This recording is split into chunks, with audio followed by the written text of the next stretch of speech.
जरा सोचिए, सुबह नींद खुलती है, मोबाइल उठाते हैं और बैंक का एक मैसेज देखकर होश उड़ जाते हैं। अकाउंट बिल्कुल खाली, लेकिन पैसे तो किसी को भेजे ही नहीं थे।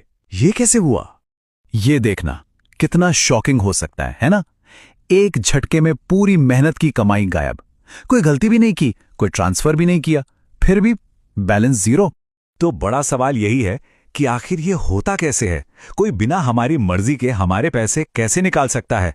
चलिए आज इसी को आसान भाषा में समझते हैं।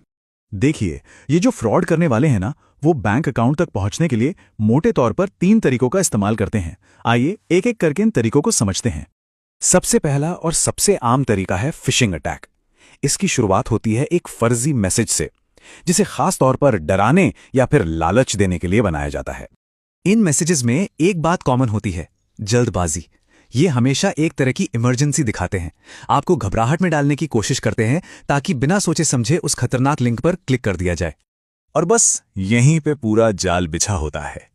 वो वेबसाइट हूबहू असली जैसी दिखती है, लेकिन होती नकली है। जैसे ही कोई अपना अकाउंट नंबर, पासवर्ड और सबसे जरूरी चीज यानी ओटीपी डालता है, वो सारी जानकारी सीधे हैकर के पास चली जाती है। और जानते हैं हैकर को ओटीपी मिलते ही कितनी देर लगती है? सिर्फ 10 सेकंड।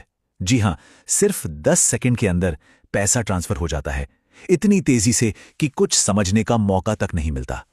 दूसरा तरीका और भी सीधा है, एक फर्जी कॉल जिसमें कोई खुद को बैंक का अधिकारी बताता है।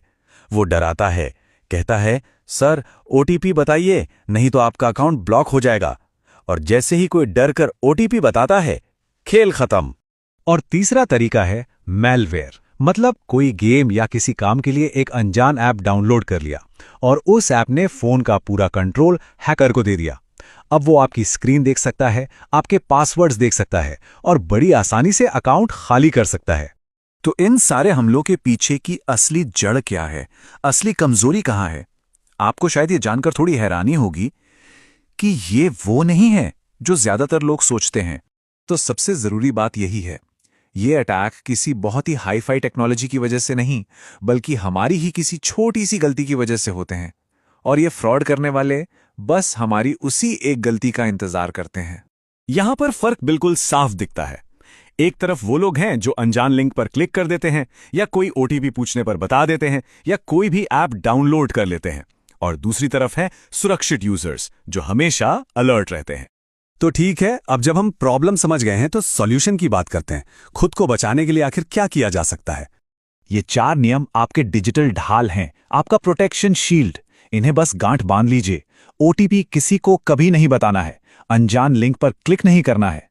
यह हमेशा याद रखना है कि बैंक कभी फोन करके ओटीपी नहीं पूछता, और सिर्फ भरोसेमंद ऐप्स ही डाउनलोड करने हैं। तो देखिए, इन सब बातों का मकसद डराना बिल्कुल नहीं है। मकसद है इन तरीकों को समझना, क्योंकि जब हम ये समझ जाते हैं कि ये काम कैसे करता है, तो हम खुद को बहुत बेहतर तरीके से बचा सकते हैं। तो अगली बार जब भी कोई ऐसा मैसेज या कॉल आए, तो बस एक पल के लिए रुक कर सोचिए, थोड़ा स्मार्ट बनिए और सुरक्षित रहिए।